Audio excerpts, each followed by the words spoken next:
ജമ്മുകാശ്മീരിൽ നിയന്ത്രണ രേഖയിൽ നുഴഞ്ഞുകയറാൻ ശ്രമിച്ച ഭീകരരെ സേന വധിച്ചു. ബന്ദിപ്പോറയിൽ ഗുരേസ് സെക്ടറിലാണ് നുഴഞ്ഞുകയറ്റ ശ്രമം ഉണ്ടായത്. മേഖലയിൽ പരിശോധന തുടരുന്നു.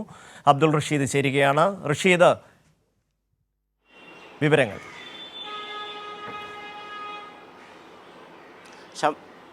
ഷമി, ഇന്ന് രാവിലെ 6 മണിയോട് കൂടിയാണ് ഇത്തരത്തിൽ ജമ്മു കാശ്മീരിലെ നിയന്ത്രണ രേഖയിൽ കയറ്റത്തിനുള്ള ഒരു ശ്രമത്തെ സൈന്യം നിർവീര്യമാക്കിയിരിക്കുന്നത്. ബന്ദിപ്പോറയിലെ ഗുരേസ് സെക്ടറിലാണ് ഇത്തരത്തിൽ 2 നുഴഞ്ഞുകയറ്റക്കാരെയും വധിച്ചതായിട്ടുള്ള വിവരം ഇപ്പോൾ സേന വ്യക്തമാക്കുകയും ചെയ്തിട്ടുണ്ട്. നേരത്തെ തന്നെ പാകിസ്ഥാനിൽ നിന്നുള്ള ചില ഭീകരർ ഈ മേഖലയിലേക്ക് നുഴഞ്ഞു കയറാനുള്ള ശ്രമമുണ്ടെന്ന് സേനാ വിഭാഗത്തിന് വിവരം ലഭിച്ചിരുന്നു. ഇതിൻ്റെ പശ്ചാത്തലത്തിൽ മേഖലയിൽ കൂടുതൽ സുരക്ഷ വർദ്ധിപ്പിക്കുകയും തിരച്ചിൽ ശക്തമാക്കുകയും ചെയ്തിരുന്നു. ഇതിനിടയിലാണ് ഇത്തരത്തിൽ 2 ഭീകരരെ വധിക്കാനായിട്ടുള്ള കാര്യമാണ് ഇപ്പോൾ സൈന്യം വ്യക്തമാക്കുകയും ചെയ്തിട്ടുണ്ട്. എന്തായാലും കൂടുതൽ ഭീകരർ ഈ മേഖലയിലേക്ക് കടക്കാനുള്ള ശ്രമം നടത്തുന്നുണ്ട് എന്ന വിവരത്തിൻ്റെ പശ്ചാത്തലത്തിലൊക്കെ തന്നെയും ഇപ്പോൾ സുരക്ഷ വർദ്ധിപ്പിക്കുകയും ചെയ്തിട്ടുണ്ട്. രാവിലെയാണ് ഇത്തരത്തിൽ ഈ ഭീകരരെ വധിച്ചിട്ടുള്ളത്. ഏത് ഭീകര സംഘടനയുമായി ബന്ധപ്പെട്ട ആളുകളാണ് വധിച്ചിട്ടുള്ളതെന്ന വിവരങ്ങളൊന്നും ഇതുവരെ സേന പുറത്തുവിടുകയും ചെയ്തിട്ടില്ല. എന്തായാലും നിലവിൽ ഇപ്പോൾ സുരക്ഷ വർദ്ധിപ്പിച്ചിരിക്കുകയാണ്.